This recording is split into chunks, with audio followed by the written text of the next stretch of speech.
안녕하세요. 저는 인천에 사는 35살 싱글맘이에요. 현재 인천의 한 대학교 앞에서 카페 운영을 하고 있습니다. 이것저것 해보고 싶은 마음에 유아동복 쇼핑몰도 함께 운영하고 있답니다. 투잡을 하며 육아까지 하느라 정신없고 힘든 건 사실이지만요. 한참 말을 하기 시작한 5살 된 아들과 저는 너무 행복한 일상을 보내고 있어요. 3년 전에 아버지가 돌아가셨는데 제가 이혼까지 하고 싱글맘이 될 수밖에 없었던 사연을 들려드리고자 해요. 그 사건을 계기로 사람은 겉만 보고 판단하면 안 된다는 걸 뼈저리게 느꼈거든요. 여러분들에게 제 이야기를 들려드리면 많은 공감이 될 것 같습니다. 저는 원래부터 사람을 좋아했는데요. 외동으로 자란 탓에 형제가 있으면 좋을 것 같다는 생각을 늘 했었습니다. 제가 외동인 이유는 엄마가 저를 낳고 자궁 쪽에 문제가 생겨 수술을 하셨기 때문이에요. 출혈도 심하셨고 원래 몸이 약하셨던 분이라 출산 후에 건강 상태가 많이 안 좋아진 상태셨죠. 결국 어머니는 수술 후유증과 합병증으로 제가 초등학교 3학년이 된 해 돌아가셨어요. 홀로 남겨진 아버지는 엄마의 죽음 슬퍼할 겨를도 없이 어린 저를 키우셔야 했지요. 아버지는 시골에서 농사를 지으시며 저를 부족함 없이 뒷바라지 해주셨어요. 1만 평 정도 되는 논에서 쌀 농사를 지으시고 깨, 배추, 감자, 고구마 등 없는 게 없었죠. 주로 농수산물 시장에 직접 내다 팔기도 하셨지만 마트나 백화점에도 납품을 하셨답니다. 유기농으로 키우신 작물들이고 좋다는 입소문이 난 덕분이었죠. 아무튼 아버지는 저를 키우시면서 유행에 뒤처질까 계절마다 새로운 옷을 사입히셨고 남들이 웬만하면 가지고 있는 아이들한테 인기 있는 것이면 무조건 사주셨고 엄마 없이 자란 티를 내면 안 된다며 머리도 손수 묶어주시기까지 하셨는걸요. 그렇게 유년 시절을 보내고 대학을 졸업하고 막 사회에 발을 들이기 시작할 무렵이 되었죠. 당시 25살이었던 저는 유아교육과를 졸업하여 어린이집 교사로 근무를 시작하게 됐습니다. 예쁘고 귀여운 아이들과 생활을 하다 보니 매일매일이 활기찼어요. 한 명도 아니고 아이들을 보육하는 건 상당한 에너지를 필요로 하지만 저에게 와서 안기는 아이들을 보면 없던 힘도 솟아나곤 했죠. 어린 나이에 남의 애를 돌보는 게 쉽지 않은데 잘 챙겨주신다며 학부모들 사이에서도 제 평판은 좋았습니다. 어린이집 교사로 근무한 지 2년쯤 되었나? 어느 날 같이 근무하던 동료 교사가 소개팅을 주선해주겠다고 하는 겁니다. 모임에 갔다가 휴대폰을 하는데 우연히 제 사진을 본 지인이 소개시켜달라며 졸랐다는 거예요. 저는 아직은 연애할 생각이 없어 한사코 거절했죠. 선생님은 지인이 사람 됨됨이가 좋고 무엇보다 인물이 훤칠하다며 칭찬을 아끼지 않았죠. 아이 참, 한 선생 진짜 좋은 사람이라니까 내가 보장해. 어차피 이제 좋은 사람 만나서 슬슬 결혼 생각도 해야 하지 않아? 내 체면 봐서라도 제발 한 번만 만나주라. 내가 자신 있게 오케이 했는데 안 나가면 내 체면이 말이 아니잖아. 응? 아, 선생님, 제가 그렇게 말씀드렸는데도 먼저 소개해 주신다고 말을 해버리면 어떡해요. 진짜 선생님 부탁이니까 나가는 거예요? 잘 안 돼도 제 탓 아니에요. 그래. 내가 한 선생님 의사도 안 물어보고 마음대로 소개시켜주겠다고 한 건 미안해. 그래도 아까운 사람이니까 소개시켜준다는 거지. 나 믿고 한번 잘해봐. 자신의 얼굴을 봐서라도 만나달라고 사정을 하는 통에 결국 소개팅 자리에 나가버렸죠. 그 남자는 저보다 2살이 많았고 금융업계에서 일하는 펀드 매니저였어요. 주선자의 말대로 훤칠한 키와 준수한 외모, 번듯한 옷차림새, 누구나 좋아할 법한 있어 보이는 훈남형 스타일이었습니다. 솔직히 잘생긴 외모에 첫눈에 반했던 저는 연락처를 주고받고 적극적으로 대시했어요. 나중에 들어보니 남편은 솔직한 심정으로 제가 마음에 들지 않았었다고 해요. 아니 글쎄, 먼저 소개를 시켜달라고 졸랐던 적도 없다는 겁니다. 같이 근무하던 선생님이 워낙 말이 많으시고 활발하셨거든요. 그래서 중간에서 의사소통이 좀 덜 됐나 보다 하고 대수롭지 않게 넘겼어요. 처음에 남편은 적극적인 제가 부담스럽다며 만남을 거부하기도 했고요. 그래도 저 나름 인기 있는 여자였거든요. 학부모들 사이에서 평판도 좋고 좋은 선자리도 많이 들어왔었는데 무슨 생각에서인지 아이들과 함께하고 싶다는 생각에 다 거절했었거든요. 솔직히 자랑하자면 저 어디 내놔도 기죽은 외모는 아닙니다.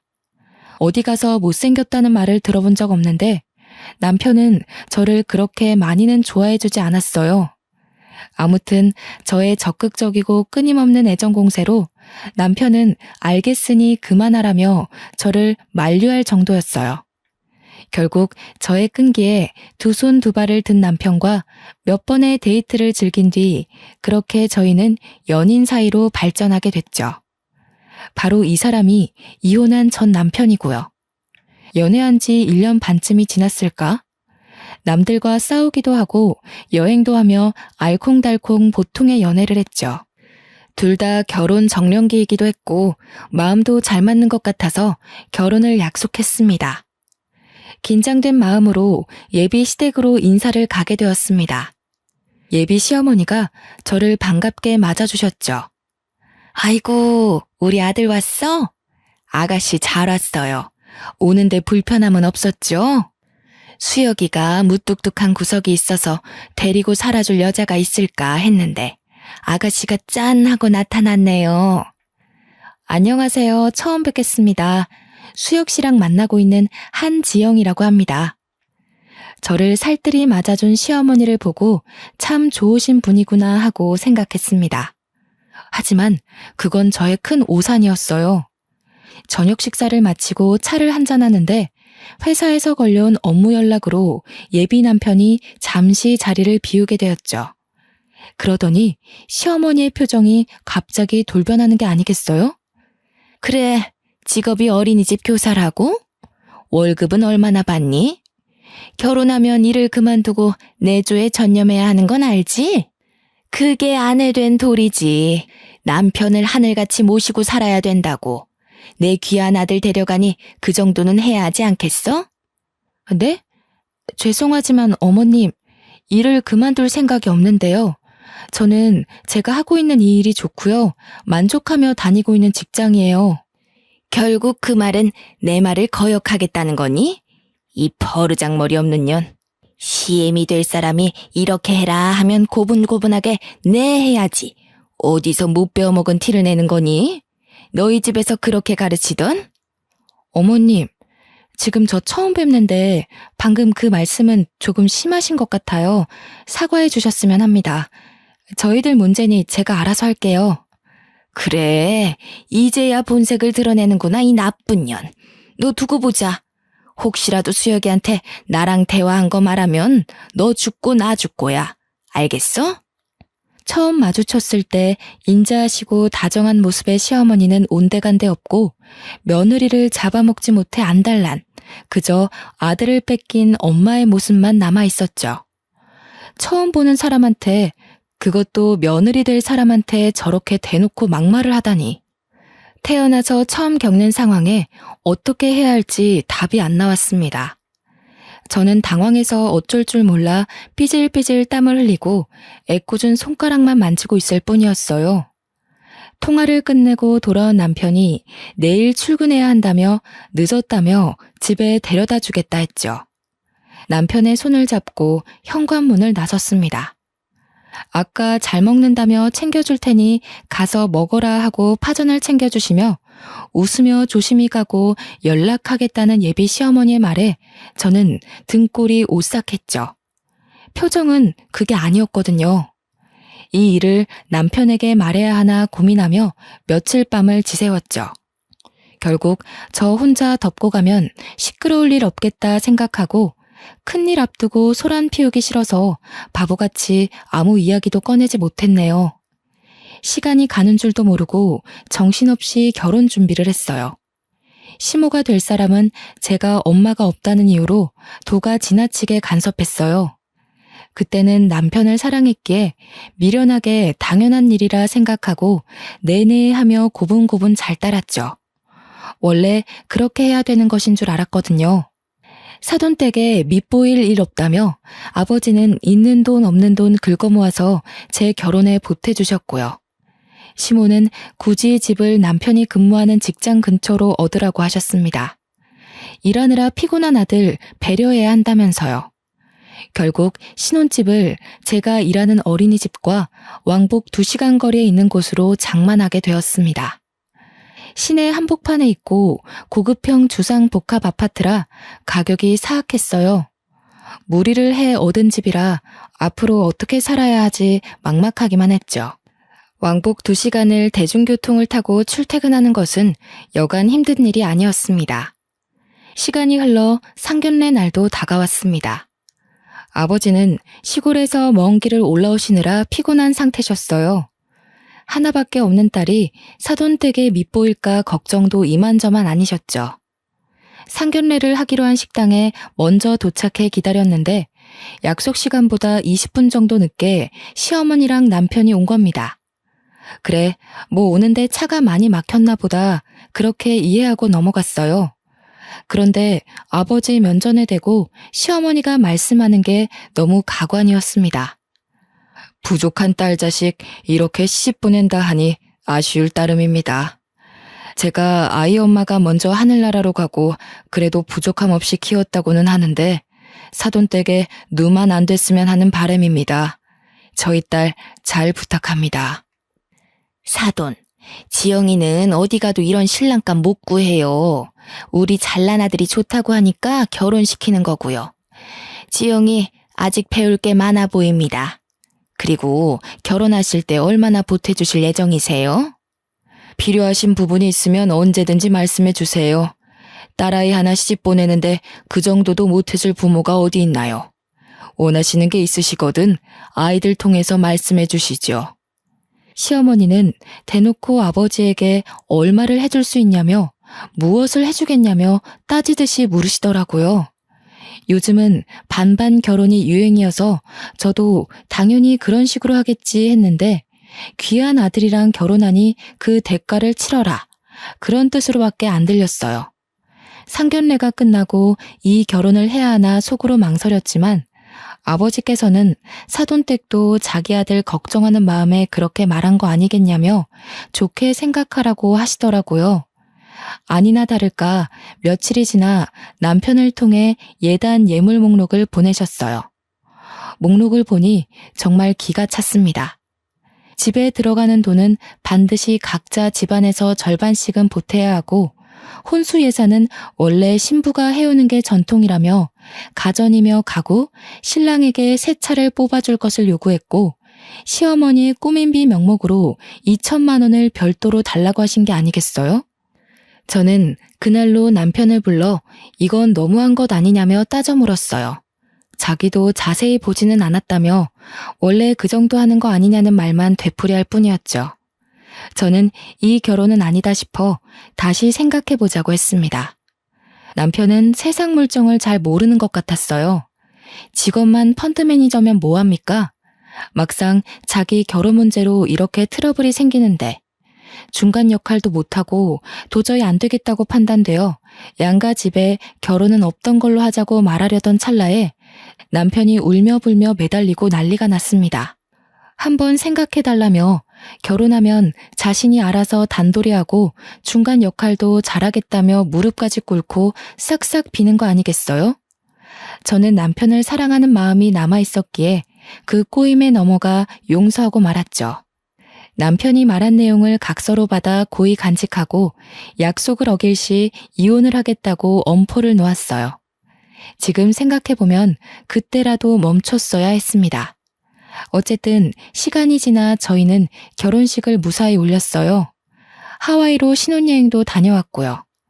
친정에 먼저 들러 아버지와 오순도순 이야기도 하고 아버지랑 친한 동네 어르신들께 식사도 한 끼 대접해 드렸습니다. 피곤함에 하룻잠을 자고 다음날 시댁에 갔는데 시어머니가 처음처럼 살뜰하게 반겨주는 게 아니겠어요? 이제 며느리가 됐으니 잘해주시려나 보다 하고 생각했죠. 남편은 피곤하다며 저녁을 먹고 먼저 샤워를 하겠다고 욕실에 들어갔는데 아니나 다를까 시어머니가 저에게 이리 와보라며 안방에 들어가서 이야기 좀 하자네요. 예, 너는 도대체 어디서 배워먹지도 못한 티를 내는 거니? 신혼여행을 다녀왔으면 당연히 시댁에 먼저 와서 인사를 하는 게 도리 아니니? 그리고 선물이 고작 이 가방 하나야? 너는 도대체 날 뭘로 보고 이딴 취급을 하니? 시어머니 가방요? 제일 유명한 명품 브랜드에서 거금을 주고 산 한정판이에요. 축의금 신혼여행에 보태 쓰라며 주신 용돈을 탈탈 털어 제일 먼저 산 게 그 가방입니다. 1,000만 원이 넘는 거금을 들여 장만해드렸는데 좋아하시긴커녕 면박을 주시더라고요. 죄송해요. 지금 아버지도 혼자 계시고 적절하실 테니 수혁 씨가 먼저 찾아뵙자고 했어요. 어머님께는 잘 말씀드렸다길래 그런 줄 알았어요. 그리고 어머님, 저희가 그래도 고심하면서 고른 가방이에요. 한정판이라서 어렵게 구했어요. 어머님이랑 잘 어울리실 것 같아서요. 이깟 가방이 뭐라고. 암만 수혁이가 미리 말했어도 그렇지. 다 거절하고 시댁에 먼저 와서 한복 입고 절하고 그래야 하는 거야. 이래서 가정교육이 참 중요한 건데 어디 가서 엄마 없는 티 내고 다니지 말렴. 그나저나 너 일은 그만뒀니? 아직 다니고 있어요. 당장 그만두기는 뭐해서 올해까지만 다니기로 했어요. 인수인계 문제도 있고요. 뭐? 내가 결혼 전에 그렇게 말했잖니? 벌써부터 우리 수혁이 굶기려고 작정했니? 넌 이 시애미 말이 말 같지도 않아? 벌써부터 내 말을 무시해? 어머님, 그게 아니라요. 솔직히 저도 일을 조금 더 하고 싶은 욕심도 있기도 하고요. 아직 어린이집에서 사람을 못 구했어요. 이해해 주시면 안 될까요? 결국엔 이 시애미 말을 무시하고 네 고집대로 하겠다는 거구나. 이 건방진년 아주 못해 처먹었구나. 죽은 네 애미가 이렇게 가르치던? 아니면 혼자 사는 네 애비가 시애미 말 무시하며 살라고 가르치던? 저는 돌아가신 엄마로 모자라서 아버지까지 욕보이며 막말을 하시는 시어머니를 보며 울컥했지만 결혼한 지 일주일도 안 되었는데 집안에 큰 소리가 나면 안 된다 생각해서 그저 고개를 푹 숙이고 화를 삭힐 뿐이었죠. 왜 이때 대들지 못했나 후회만 가득하네요. 남편이 씻고 나오자 이상한 분위기를 감지했는지 시어머니에게 왜 그러냐고 묻더라고요.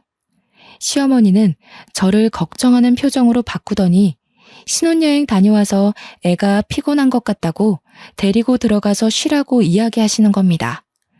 그런 시어머니의 이중적인 모습에 겁도 났고 소름이 돋았죠.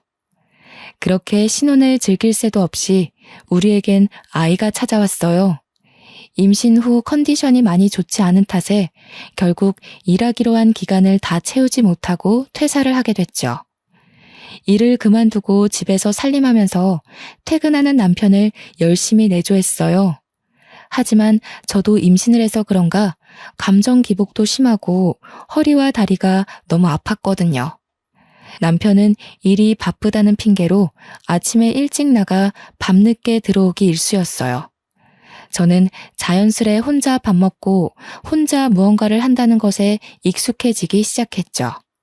그런데 아무리 정성스런 내조를 해도 남편은 저에게 고맙다는 말 한마디를 하지 않았어요. 이제 와서 생각해보면 왜 그런 대우를 받고도 바보같이 버티고만 있었나 싶네요. 그 와중에 시어머니는 이중적인 면모를 보이셨어요. 참 여전하셨습니다. 남편 앞에서는 임신한 며느리를 살뜰하게 챙겨주는 착한 시어머니 코스프레를 하더라고요. 아들 앞에서 휙휙 돌변하는 시모의 모습에 기가 차서 할 말을 잃었습니다. 자리에 남편이 없는 걸 확인하고는 잔소리와 설교는 물론 폭언까지 서슴지 않고 내뱉으셨죠. 예, 임신했어도 허리를 곱게 펴고 있어야 아이도 곱게 자란단다. 그리고 너 아무리 임신했다고 남편 밥 굶기면 안 된다. 애 가진 게 뭐 대수니? 나 때는 애 낳고 하룻밤 자고 나가서 바로 일도 하고 그랬어. 여자는 응당 그렇게 해야 되는 거야. 어디서 못 배운 티 내지 말고 이 시애미가 가르쳐줄 때 잘 새겨들어. 이후에도 계속되는 시어머니의 두 얼굴에 결국 참지 못하고 남편한테 이야기했습니다. 근데 남편의 반응이 가관인 거예요. 임신해서 너무 예민한 거 아니냐며 진정 좀 하라면서요. 당신 지금 임신했다고 너무 예민하게 구는 거 아니야? 난 우리 엄마가 당신한테 엄청 잘해주는 모습만 봐서 좀 안 믿긴 해. 그리고 이중적인 모습이라니 단어가 좀 그렇다. 그래도 시어머니인데 당신이 좀 이해하고 받아줄 수는 없어? 좋은 게 좋은 거라고 하잖아. 설마 엄마가 안 좋은 뜻으로 그런 말 할 사람도 아니고. 당신이 좀 예민한 것 같아. 당신은 내가 힘들다고 말하면 한 번쯤은 얼마나 힘들었냐고, 많이 힘들었냐고 위로해 줄 수는 없어? 진짜 너무하다. 다른 사람도 아니고 당신 와이프가 이렇게 힘들다는데 내 말에 공감 하나 안 해주잖아. 역시 남의 편이라더니 그 말이 딱 맞네. 조금만 참으라는 말이 그렇게 어렵냐? 엄마가 악의적으로 너한테 뭔가를 했다면 벌써 소란이 나도 났겠지. 어른이 노파심에 그러는데 너가 좀 이해해라. 가만 보니 임신해서 그런가 왜 이렇게 사람이 신경질적이야? 뭐? 말 다 했어? 나 임신하고 하루라도 다리 뻗고 깊게 잠든 적 없어. 당신이야말로 나한테 관심 좀 가져. 그래도 제 딴에는 어머니 말씀처럼 남편 내조 잘해주려고 매 끼니 밥도 해먹이고 최대한 피로감을 풀어주려고 퇴근 후에 뭐 사달라고 따로 부탁하는 것도 없었거든요. 근데 저더러 참으라고만 하니 너무 기가 찼습니다. 막달이 다가올수록 둥그렇게 불러온 배를 부여잡고 일하는 게 쉽지 않았어요. 제가 낑낑대는 모습을 보이니 남편은 몸 생각부터 하라고 이제 식사 준비 안 해줘도 괜찮다고 하더라고요. 몸이 무겁고 움직이기도 벅찬 탓에 밥을 차려주지 못했지만 남편도 알아서 잘해 먹으니 걱정은 없었습니다. 며칠 뒤 어김없이 시어머니가 전화를 했습니다. 너 어제도 수혁이 밥 안 차려줬다며? 걔가 착해서 그렇지. 너 왜 우리 아들 굶기니? 안 그러기로 나랑 약속까지 했잖아. 내가 애초에 너 같은 애를 집안에 들이는 게 아니었어. 서로 좋다고 하니까 마지못해 결혼시켰지. 에휴, 며느리 복이 이렇게 없어서야. 남편에게 말해봤자 저만 이상한 여자가 될 것 같아서 속에 꾹 담아두었어요. 제가 이러려고 남편과 결혼했나 싶을 정도로 한심하다는 생각도 들더군요. 아이가 태어나고 밤낮이 바뀌어가며 육아를 하는데 너무 힘들고 지치더라고요. 배고파서 우는 건지 어디가 불편해서 우는 건지 알 길이 없었어요. 아이는 저를 찾아 자주 보챘고 도저히 안 되겠어서 아이를 안고 저도 같이 몇 번 울었습니다. 한 번은 남편에게 아이를 잠시 봐주면 금방 씻고 오겠다고 했어요. 씻고 나오니 남편은 정말 아이를 쳐다만 보고 있는 겁니다. 아이가 100일이 지날 때까지 기저귀 한 번 안 갈아본 사람이에요. 아이를 낳고 조리원에서 수유하느랴 몸조리하느랴 정신없는데 남편은 편한 침대에 누워만 있고 제가 무얼하던 신경 안 쓰고 잠만 잘 자는 사람이었어요. 그렇게 점점 남편에 대한 기대감조차 없어져 갔죠. 어느 날 저는 청천벽력 같은 소식을 듣게 됐습니다. 아버지 옆집에 사는 친하게 지내시던 김씨 아저씨가 저에게 전화를 하신 거예요. 어이, 지용이 잘 있는가? 지금 좀에 심각해서 내가 전화를 했구먼. 한씨가 자전거 타고 오다가 그만 트럭이랑 교통사고가 나불었어. 내가 연락을 받아서 급하게 병원에 데리고 왔구먼. 조금 상황이 심각하니까 어서 와야 쓰겄어. 아버지가 이웃집에 농사를 도와주고 집으로 오시는 길에 교통사고를 당하셔서 병원으로 이송했는데 생각보다 많이 위독하시다는 겁니다. 아저씨와 전화를 끊은 뒤 남편에게 연락해 아이를 맡기고 저 혼자 병원을 가보려고 했습니다. 여보, 어떡해? 아빠가 교통사고가 크게 나셨나 봐. 지금 병원에서 응급처치 중인데 아저씨 말로는 상태가 많이 위독하시대. 근데 나 애 혼자 두고 병원 못 가겠어. 그러니까 여보가 와서 잠깐만 애 봐주면 금방 갔다 올게. 뭐? 그런데 어쩌지? 나 지금 중요한 회의 중이거든. 조금 있다가 다시 전화할게. 뭐? 회의? 우리 아빠가 지금 돌아가시게 생겼는데 당신은 그딴 회의가 중요해? 막말로 당신 어머니가 다쳐도 이런 식으로 모른 척 할 거니? 아니잖아. 당신 장인어른이야.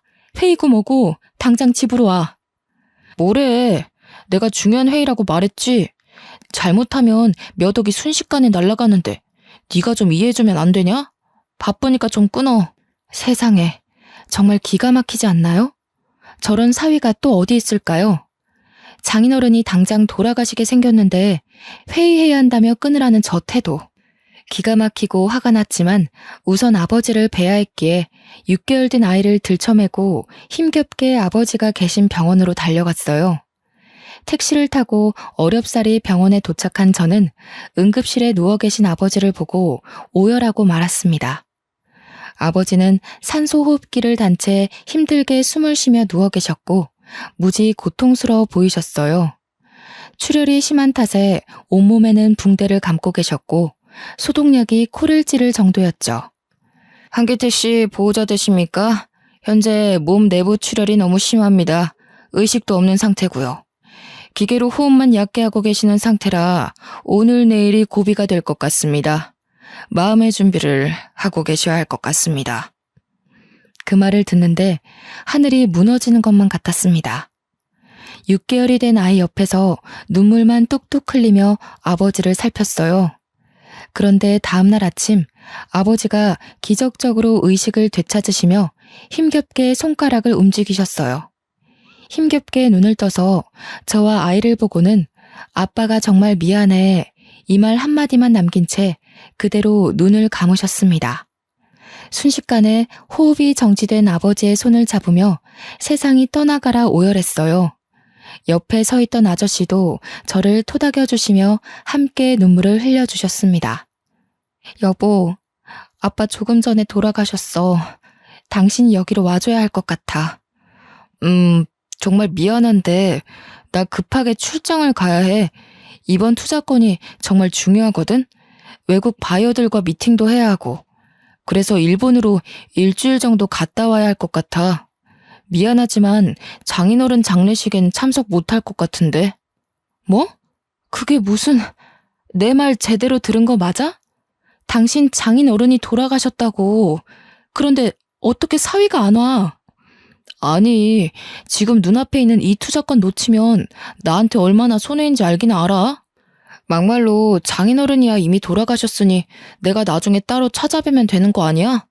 산 사람은 살아야지. 왜 그렇게 융통성이 없어? 당신 정말 1억이야? 어머니가 돌아가셔서 내가 장례식에 안 가면 당신한테 내가 똑같이 말하면 기분 좋겠어? 뭐? 여기서 갑자기 산 사람을 죽내만해 그 이야기가 왜 나와? 우리 엄마랑 장인어른이랑 같아?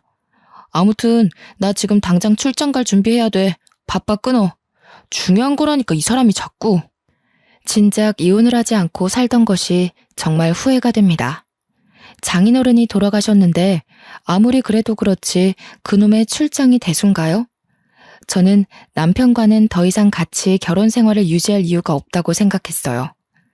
장례식이 끝나면 곧바로 이혼을 해야겠다고 결심했죠. 그 와중에 시댁에선 장례식장과 거리가 멀다고 사람 한 명 안 오고 고작 조의금 30만 원을 보내온 게 전부였습니다. 남편에게 몇 번 더 연락은 했지만 정말로 출장을 가버린 건지 끝끝내 받질 않더군요.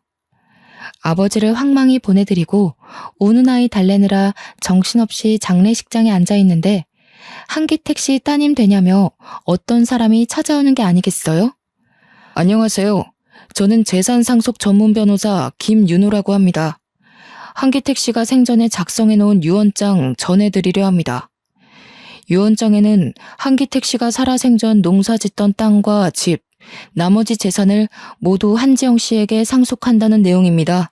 확인해보세요. 사실 집터와 농사짓던 땅이 가치가 있는 땅처럼은 보이지 않아서 애초에 상속 생각 안 하고 있었거든요. 별 기대를 안 했는데 그곳이 재개발 구역으로 선정되면서 땅값이 폭등했다는 거예요. 대충 계산해보니 15억 정도 되는 거금이었고요. 저는 장례식을 치른 후 은행, 서류 등 정리를 하고 집으로 올라왔죠. 차근차근 이혼 준비를 시작했습니다. 아버지가 살던 집과 땅은 모두 처분했어요. 상속세를 제외하고 정확하게 11억 7천만 원 정도 금액이더라고요. 남편은 제가 상속받는 사실을 모르는지 발인이 끝나고도 얼굴을 비추지 않았습니다. 그리고 남편이 돌아오기 전에 제 짐은 전부 싸서 새로운 보금자리에 모두 보내놓았죠. 그렇게 짐 정리가 얼추 끝났을 때 뻔뻔한 남편이 캐리어를 끌고 나타났습니다. 얼굴을 마주하고도 한마디 말을 걸지 않았더니 실실 웃으면서 자기가 미안했다며 이제부터 잘할게 한마디 말하고는 쏙 지방으로 들어가더라고요. 심지어 우리 아빠 장례식이 어땠는지, 발인은 어디에 했는지 묻지도 않았습니다. 남편 모르게 이혼 전문 변호사를 선임해 이혼 소송을 위한 준비를 마쳐가고 있었습니다. 저 솔직한 심정으로요. 이제 와서 하는 말이지만 그때 남편이 혼자 고생시켜서 미안하다고 한마디만 했어도 이혼을 다시 생각해봤을 거예요. 아이를 생각해서라도 용서하고 살았을 거란 말입니다. 하지만 이미 사위로서의 도리를 저버렸고 우리 아이에게 아빠로서 의무도 다하지 않았기에 이혼 생각은 변함이 없었습니다. 이혼을 결심한 뒤로 집안일에는 손을 뗐죠. 아니나 다를까 며칠도 안 돼서 집안 꼴이 정말 엉망이 되어갔습니다. 시어머니가 집에 와서는 집안 꼴이 이게 뭐냐고 우리 아들 밥은 어쩌냐며 소리치는데 더 이상 들을 이유도 없고 더 듣다가는 제가 욕을 할 것 같더라고요. 그래서 아이를 업고 안방으로 들어갔는데 시어머니가 뭐 하는 짓이냐며 소리를 지르대요. 더는 못 살겠습니다. 아무리 제가 엄마 없이 자랐고 부족한 며느리지만요. 이런 취급을 받으며 살 수는 없어요. 아빠 노릇도 못하는 남편 뭐하러 수발하며 사나요?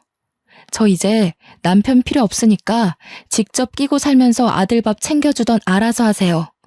아이고 머리야. 저년 말하는 뽐새 좀 봐라. 너 내가 엄마 없이 자란 티 내지 말라고 했어 안 했어? 이게 오냐오냐 하니까 아주 기어오르는구나. 당신 말 다 했어? 내가 다 사정이 있다고 그렇게 이야기했는데 이러기야? 나가도 애는 두고 나가. 당신이 무슨 능력이 있어서 애를 키워? 능력이 없는 건 당신들이야. 장인어른이 돌아가셨는데 그깟 출장이 중요해서 처자식은 안중에도 없는 당신이나 그저 아들아들하며 끼고 살려는 시어머니나 똑같아. 당신 그 얼마 안 되는 돈 나는 필요 없으니까 개나 줘버려. 말이면 단줄 아냐 이년아? 가진 것도 없는 것 거둬줬더니 배은망덕하게. 네가 돈이 많으면 얼마나 많다고 그 난리야. 애비가 죽고 남겨준 유산이라도 있다던? 시엠이랑 남편 두고 집 나가면 잘 살 것 같니? 이 시건방진년. 말 다 하셨어요? 못 배운 티 내는 건 어머님이세요. 네, 저 유산 상속 받았어요. 아빠가 돌아가시면서 남겨주신 재산이 있더라고요. 저랑 지호 둘 다 평생 놀고 먹고 살 수 있는 돈이니까 신경 끄세요.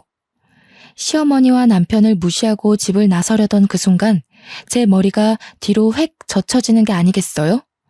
시어머니가 뒤에서 제 머리채를 잡았기 때문이었죠. 너 이대로 나가면 우리 아들 이혼남만 되잖아. 네 따위가 귀한 아들 혼사길 망쳐놓으려고 작정을 했구나. 아줌마, 한 번만 더 내 몸에 손대기만 해봐. 절대 가만 안 있을 줄 알아. 당신도 폭행죄로 고소해서 깜빵에 쳐넣어줄 테니까. 어디 한 번 더 해봐. 그리고 당신 아들이 이혼남 되는 게 나랑 무슨 상관인데? 나 이제 당신 며느리 안 할 거야. 아직도 내 말 못 알아먹어? 역시 머리에 든 게 없으니까 이해도 느리지? 아, 당신 어쩌냐? 너네 엄마 머리 회전 느려진 거 보니까 곧 요양병원에 모셔야겠다. 숨도 쉬지 않고 속에서 하고 싶었던 말을 내뱉어 버렸습니다. 그리고 시어머니와 남편을 있는 힘껏 밀치고 제 집으로 건너왔습니다. 며칠 뒤 남편은 저에게 끊임없이 연락을 해왔습니다. 유산 상속받은 걸 왜 이야기 안 했냐며 혼자 잘 먹고 잘 살 생각이냐며 소리치길래 아직 정신을 덜 차렸나 보다 하고 생각했죠. 제가 갖고 있는 재산 때문인 건지 남편은 갑자기 다시 한번 생각해보자는 말을 하더라고요. 저도 당장 이혼 소송을 하고 갈라설 수 있었거든요. 근데 이대로 끝내면 아쉬울 것 같아 한 방 먹여줘야겠다 생각했어요. 남편은 아니나 다를까 제가 상속받은 재산이 목적이었죠. 속에서 열불이나 당장이라도 얼굴을 죄다 쥐어 뜯어버리고 싶은 심정이었어요. 남편은 그동안 자기가 미안했다며 다시 화해하고 잘 살아보자고 웃으며 이야기하는 겁니다. 다 같이 잘 살아보자는 의미로 투자권을 제시하겠다는 이상한 말을 하면서요. 저는 일단 알겠다고 하고 일부러 화해하는 척을 했죠. 사실 회사에서 추진하고 있는 새로운 투자건이 있는데 여기가 대박이거든? 자기가 여윳돈이 있으면 내가 추천하는 종목에 투자를 해주면 안 될까? 나 믿고 투자하면 몇 배로 불려줄게. 5억만 있으면 돼. 나 투자해본 경험도 없고 그런 거 함부로 할 생각 없어. 뭘 믿고 거기에 내 돈을 투자해야 해? 그것도 5억을? 그 돈이 땅 파면 나오니? 지영아, 나 한 번만 믿어줘. 내가 그동안 너한테 못할 짓 많이 했지만 이건 확실하다니까? 이번 일 성공하면 우리 돈방석에 앉는 거야. 돈 걱정 없이 살 수 있다고. 저는 마지못해 알겠다고 말을 했더니 다음날 잘 타던 차를 1억 넘는 외제차로 바꾸는 겁니다.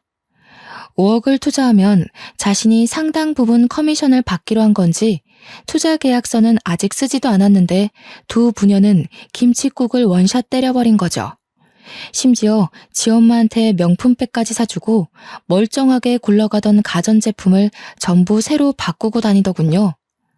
눈치채셨겠지만 투자한다고 말만 했지 실제로 돈을 주지도 않았을 뿐더러 끝내버릴 생각이었어요.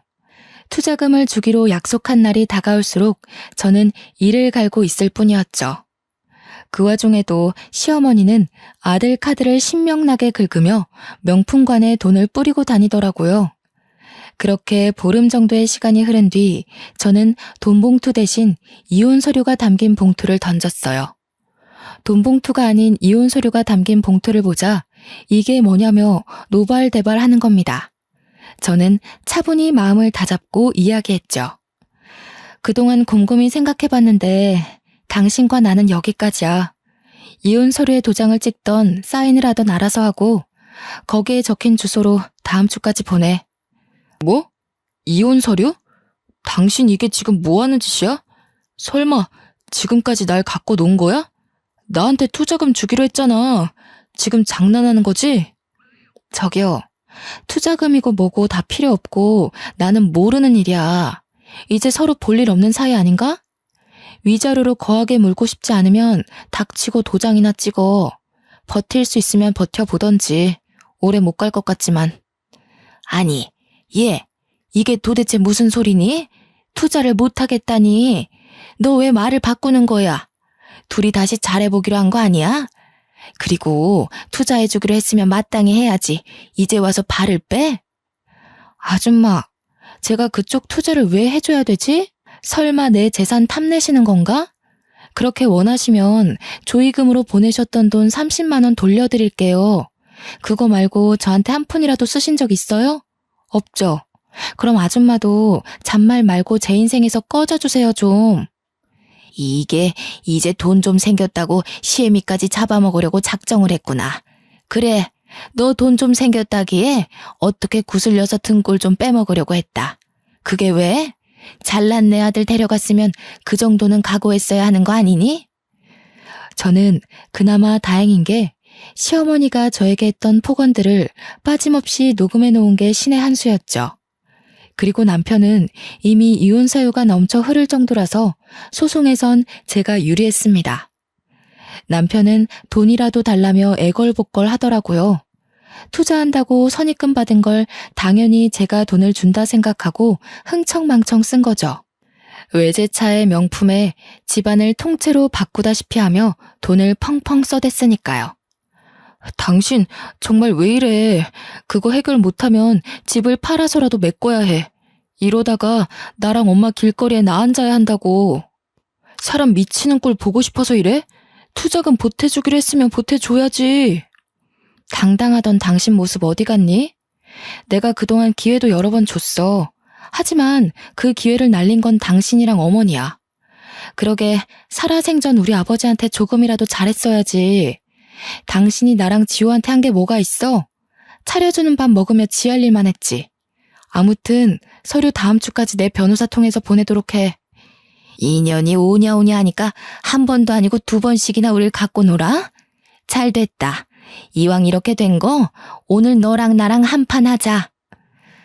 시어머니는 상황 파악이 안 되셨는지 또 제 머리채를 잡으시더군요. 지난번에 이어 2번째예요. 너무 손버릇 고약한 아줌마 아닙니까? 남아있던 일말의 동정심마저 사라진 저는 그 아줌마를 간신히 떼어냈습니다. 당신들, 특히 아줌마, 내가 경고 안 했나요? 한 번만 더 내 몸에 손대면 가만 안 있는다고 했죠? 뒷감당 어떻게 하시려고 그러세요? 그냥 조용히 서류에 도장 찍어주면 될 일이었는데 일을 크게 만드시네. 감옥에서 남은 여생 보낼 준비하세요. 한바탕 난리친 뒤에도 돈을 달라며 돈을 주기 전에는 절대 이혼을 못한다며 끈질기게 연락을 해왔습니다. 저는 변호사를 통해 통신 제한, 접근 금지 신청, 주거지 접근 금지 신청을 해버렸어요. 정신적 피해 보상을 포함한 2가지 소송을 진행한 상태고요. 더 이상 연락할 길도 없어지고 금전적인 여유가 사라진 시댁은 도와달라며 사정에 사정을 했죠.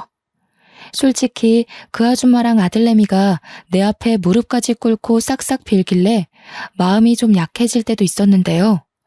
그래서 위자료 좀 받고 합의 이혼으로 끝낼까 고민도 살짝 했었네요. 시어머니가 며칠 싹싹 빌더니 제가 미동도 없자 마지막까지 저를 괴롭히더라고요. 이 악마랑 싸워도 이겨먹을 년 같으니 너를 애초에 집안에 들이는 게 아니었다. 여자가 잘못 들어오면 3대가 망한다더니 딱 그 꼴나게 생겼네. 재수없는 것. 너네가 앞으로 어떻게 사나 두고 볼 거야. 아줌마, 아직 정신 못 차리셨나 봐? 그쪽 아들과 저 이제 아무런 사이도 아니에요. 그리고 저 요즘 아줌마 때문에 녹음기 들고 다녀요. 물론 아줌마가 금방 욕한 것도 다 녹음되어 있어요. 심심한데 경찰서 한번 갈래요? 완강한 태도로 대하니 더 이상 말은 않더라고요. 결국 저는 봐주는 것은 뒤로 하고 그대로 소송을 진행하기로 했습니다. 당연히 제가 모은 증거들이 도움이 되어 저는 승소했죠. 시댁은 저에게 위자료 5천만 원과 정신적 피해 보상금까지 더해 총 7,800만 원을 배상하라는 판결을 받았고요. 돈이 없던 그들은 어떻게 7,800만 원을 주냐며 생떼를 부렸지만 집이든 차든 명품백이던 갖고 있는 거 전부 팔면 되겠네요 한마디 해주고 나왔어요. 정확히 2달 뒤 7,800만 원을 배상받았고요. 그 뒤로 어찌 되었는지 알 수는 없지만 변호사를 통해 들은 바로는 전 남편은 시댁 집까지 팔아서 위자료를 겨우 메꿨다고 하더라고요. 그리고 투자권 유치에 실패한 남편은 책임을 물어 회사에서 잘리고 일용직까지 전전하며 구직 활동을 이어오고 있다고 전해 들었네요. 그렇게 2년이 지난 지금은 재택근무로 유아동복 쇼핑몰을 운영하고 있어요. 처음에는 한 달에 100만 원도 수익을 내지 못했거든요. 그런데 꾸준하게 인터넷 홍보를 했더니 금세 맘카페에 소문이 제대로 나서 매출도 상승해 월 5, 600만 원 정도의 수익을 내고 있고요. 또 이대로 만족하지 않고 남는 시간을 활용해 카페를 차렸어요. 투잡으로 일하니 월마다 제가 가져가는 수익은 어마무시했습니다. 물론 아빠가 제게 남겨주신 재산이 아니었다면 힘들었을 거예요. 시간이 흐르고 카페도 어느 정도 적응을 하니 벌써 이혼을 하고 싱글맘이 된 지 5년 차가 되었네요. 아이가 이제 말문이 트여 대화할 맛도 생기고 하루하루 다르게 커가는 모습을 보며 지내고 있는데요. 가끔은 이혼이라는 흠이 생겨 아이가 훗날 우리 집은 왜 남들과 다르냐고 물으면 어떻게 설명을 해줘야 할지 막막하기도 합니다. 제가 당당하고 떳떳한 모습으로 살면 나중에 아이가 저를 이해해 주리라 생각해요.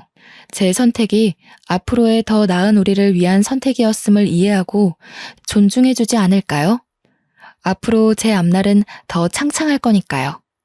저도 제 인생에 있어 이런 고난과 역경을 이겨내고 지금은 행복하게 잘 살고 있는데요. 여러분도 제 사연을 읽으면서 공감되는 부분도 있으셨을 거고, 그렇지 않기도 하셨을 거예요. 세상을 살다 보면 사람마다 살아가는 인생은 다 달라서 무궁무진한 것 같아요. 희망 속 삶은 보석처럼 반짝인다는 말이 있듯이 앞으로 여러분의 앞날에도 반짝반짝 빛나는 일만 가득할 거라 믿어요. 저의 긴 사연을 읽어주셔서 감사합니다. 행복하세요.